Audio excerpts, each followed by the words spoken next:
going to seam the left side of this project. Now we are at seaming. I know that seems a little weird, but we really are. So now we need to hang the back onto the machine again with the front pointing towards us. So we will do that now.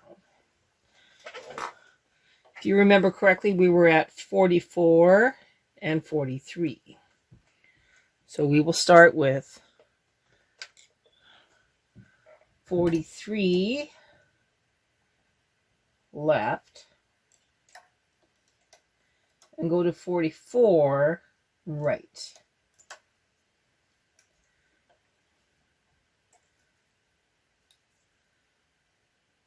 I'm probably out of focus here. So when I get closer to that side, we will talk some more.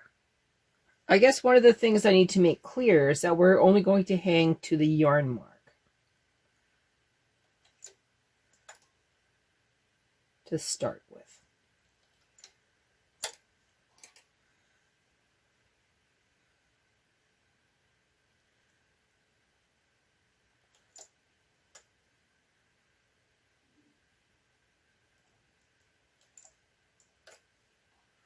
And then I will explain why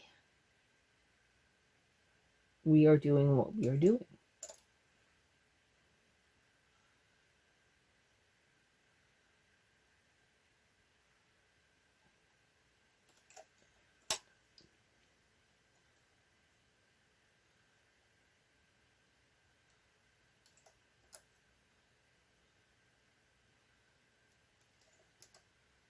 Okay, so that's 15. We'll go over to this side. We're going to hang it back up. This side was 44.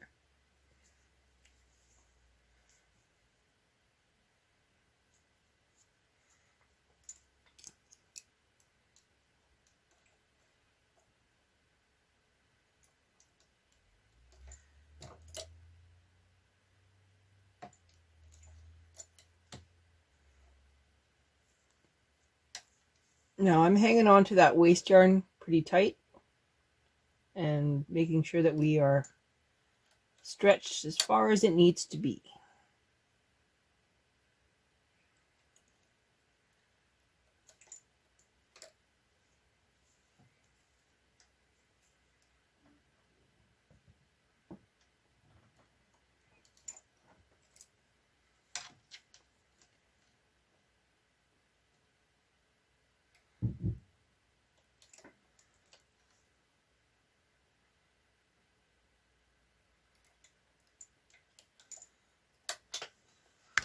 Oops, sorry. Cracked my head again. Okay, so that's 15.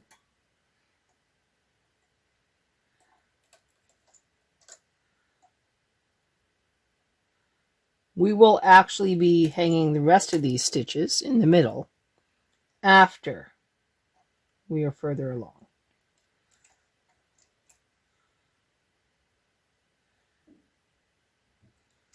Now, if your ribber's in the way of you being able to see what I'm doing, you can always remove your ribber for a few minutes while we do the seaming technique.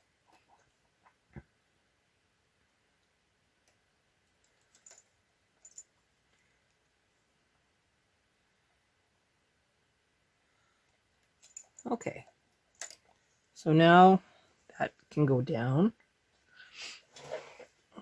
We're going to bring our stitches all forward.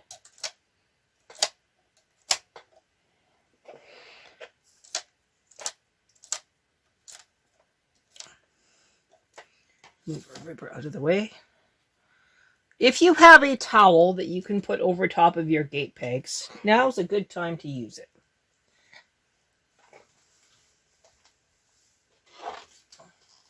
I have this little piece of siding. Ooh, actually I got two of them. I have a couple pieces of siding that I can put on this here ribber. so I'm going to use those.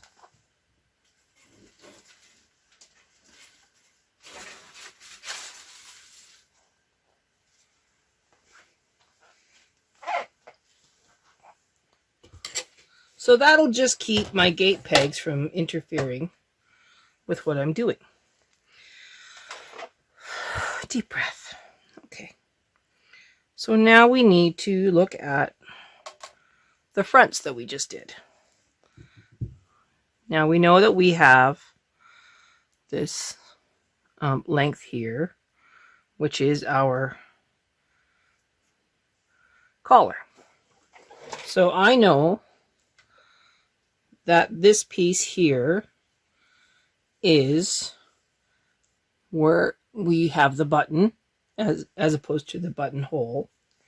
And we're going to hang on this side of the ribber all of the stitches that are on the waist yarn.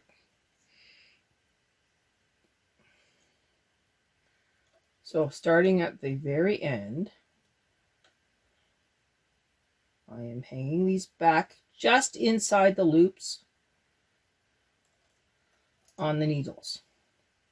So just inside the hook. I'm going to pause this while I do that. Okay, I'm finally in frame again. So I'm hanging the stitch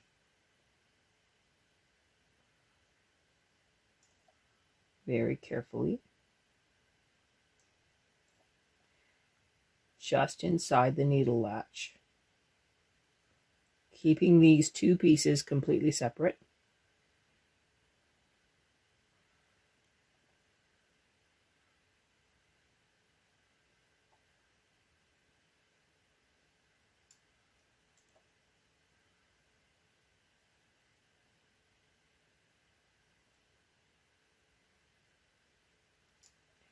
Now, I did screw up on this, so I'm not sure why this is working out really well, but it is.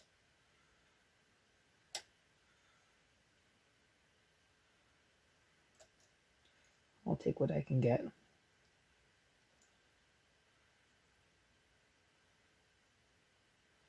Okay, well, that worked. So now I will be moving the camera.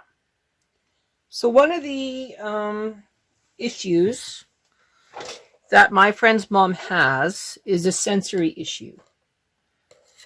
So she needs to have no seams touching her skin.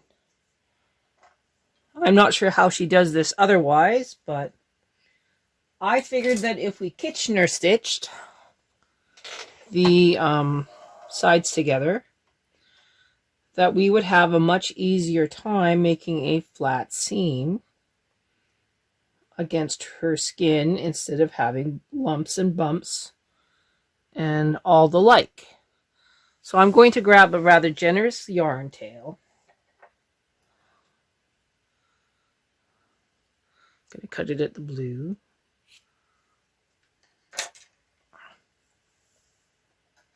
And now I'm going to go into stitch 1 and stitch 2. I have a lot of static today. Into the first stitch.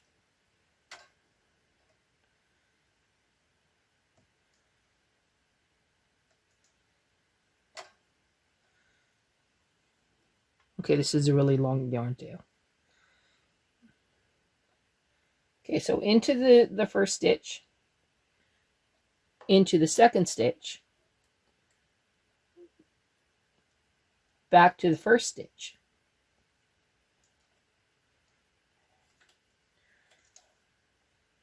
And now I have these yarn tail attached itself onto every single thing you could possibly think of.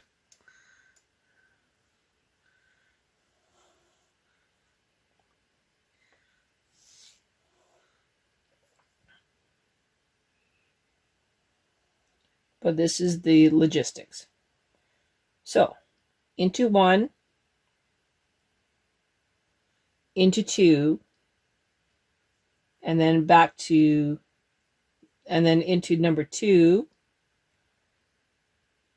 to number 2,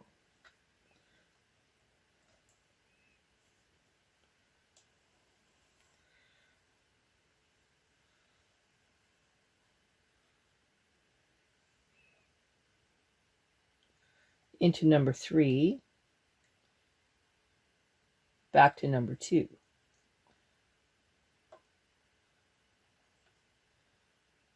I can only hope that you can actually see what I'm doing. And then of course it connected.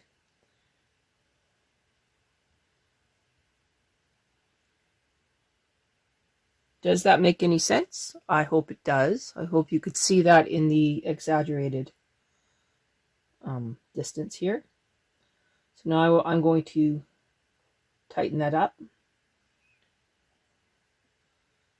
just a little bit. Pull these both down. So from number 2 to number 3.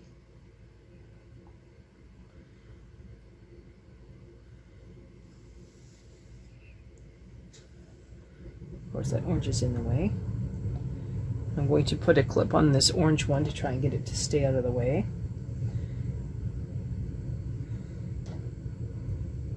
Okay, so into 3, into 4,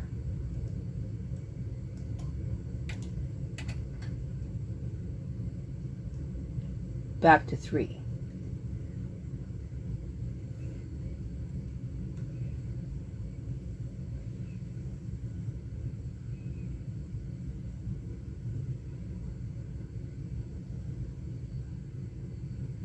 Into 4, both 4s,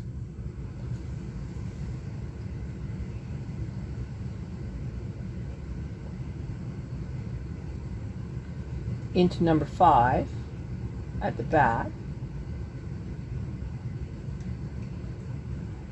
Hang on there.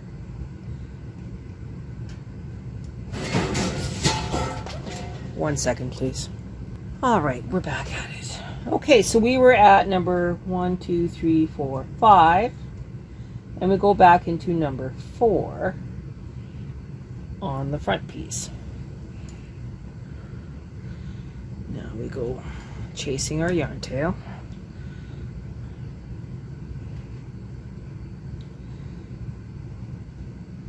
And then into number 5. I think this is called a Kitchener stitch, but don't quote me on that. I know it's also called smiles and frowns. And it is a good way to make an invisible seam when you have somebody with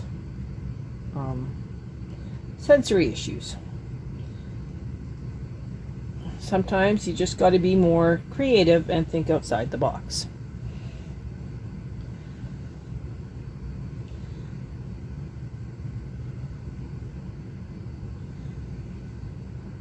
So that is how I am doing this entire section.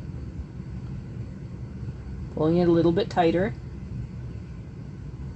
And I'm going to work my way to the yarn mark. So I'm going to pause this, work till here, and then we'll come back.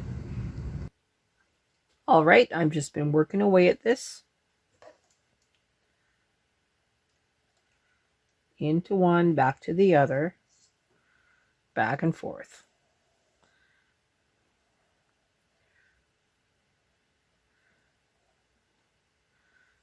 Every loop has 2 strands in it. A smile and a frown.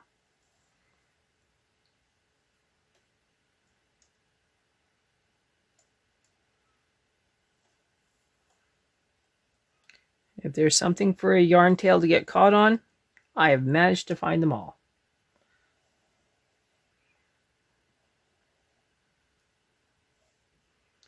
I have a lot of static today, just from the weather outside, so I'm also fighting that.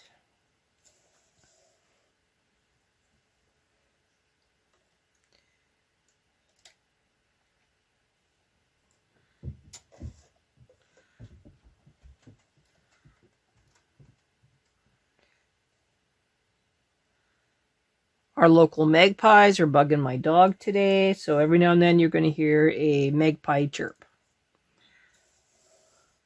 It's rather humorous.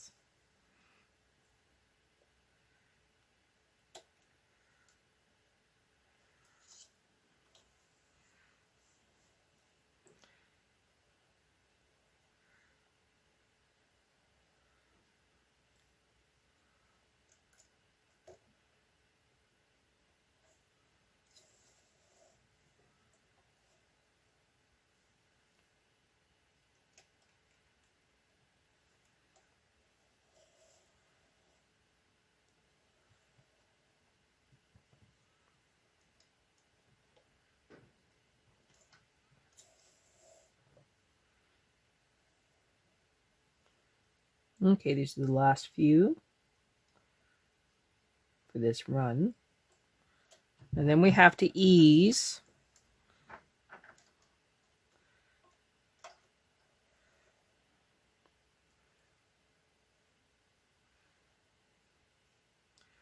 the neckline to the center. So what I'm going to do is I'm going to stop this one right here. Put this up here. I'm going to grab these stitches to 0.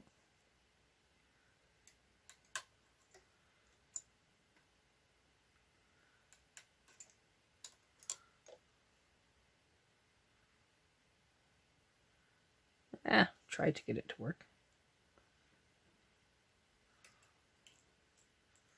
3 at a time.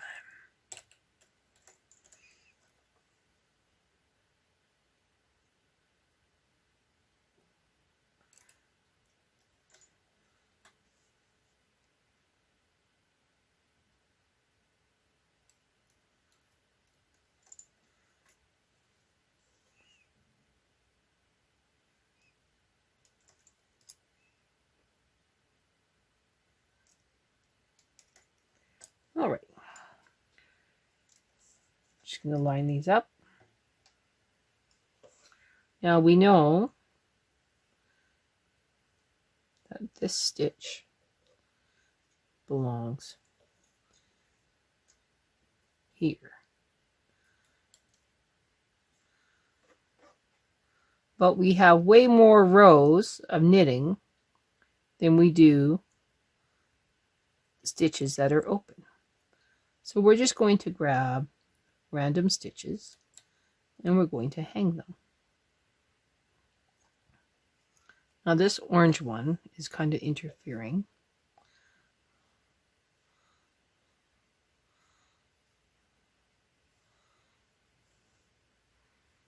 Okay. This stitch seems to line up with that stitch, so we're just going to hang it there. And we're going to hang every second stitch. Okay, we're going to move this one just a little bit. Big one. Watch that one. Okay, that one's just being naughty. So that one can go in between.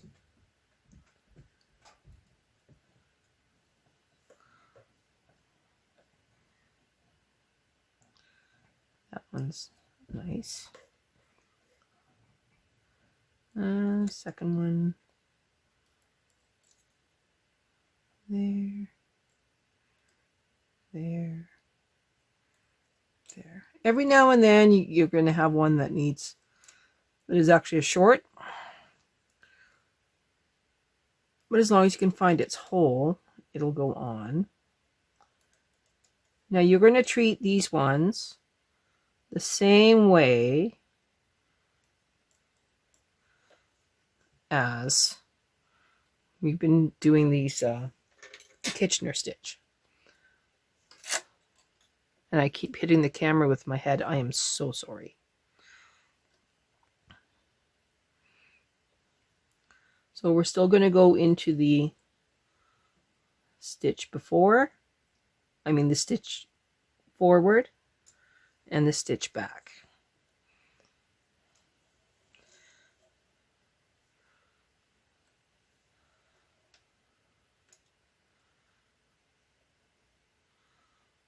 Now these orange ones are going to interfere.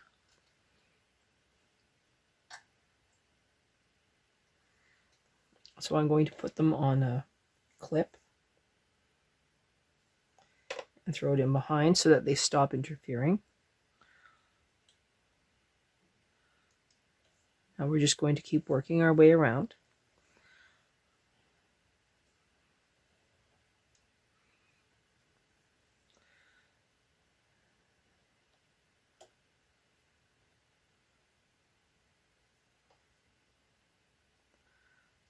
Now don't forget that that yarn mark is not the stitch you want to grab.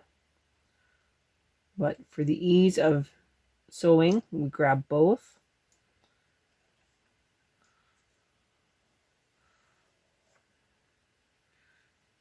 And just include it in your stitch. Now we're grabbing both from the neckline and going back into that same stitch.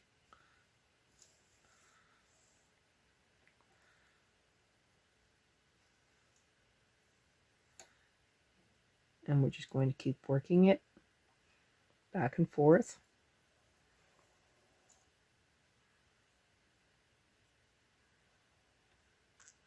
This yarn tail is going to be a little bit of a pain, but we'll just work it backwards as we work along.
Course.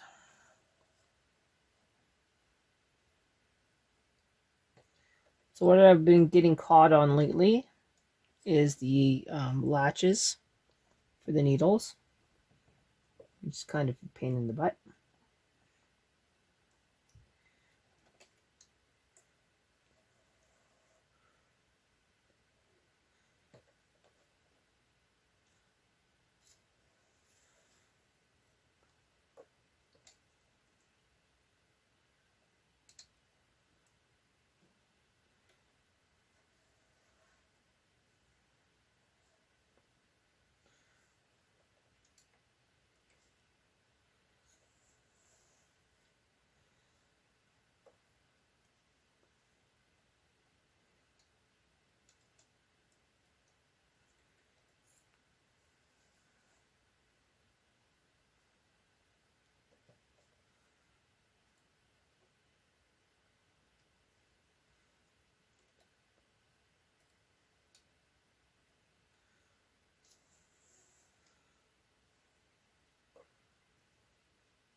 I'm just going to move these up a little bit.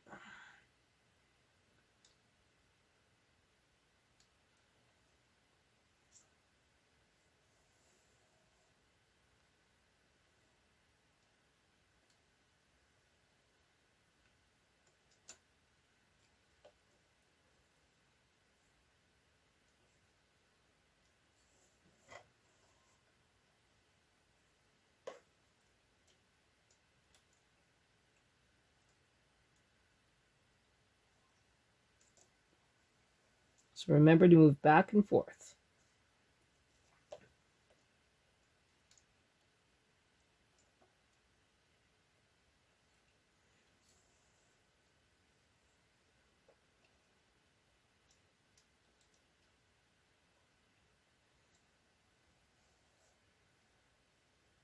And you're locking them in.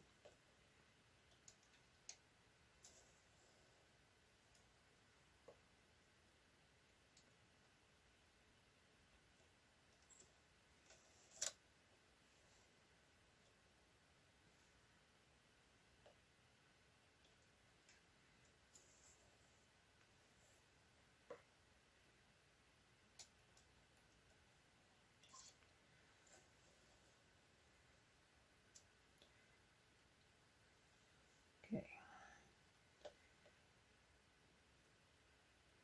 Through both.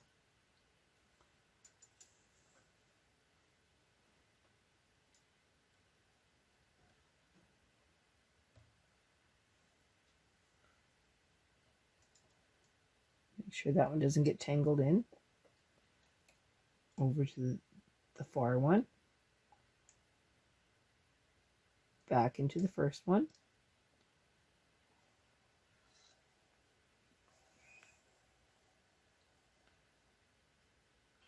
Okay, this one is this one. We tighten that up just a little bit. Okay. Now we're going back into the dark one and into this blue one. Now, we don't need this much bulk. So we're going to look at the length of both of these.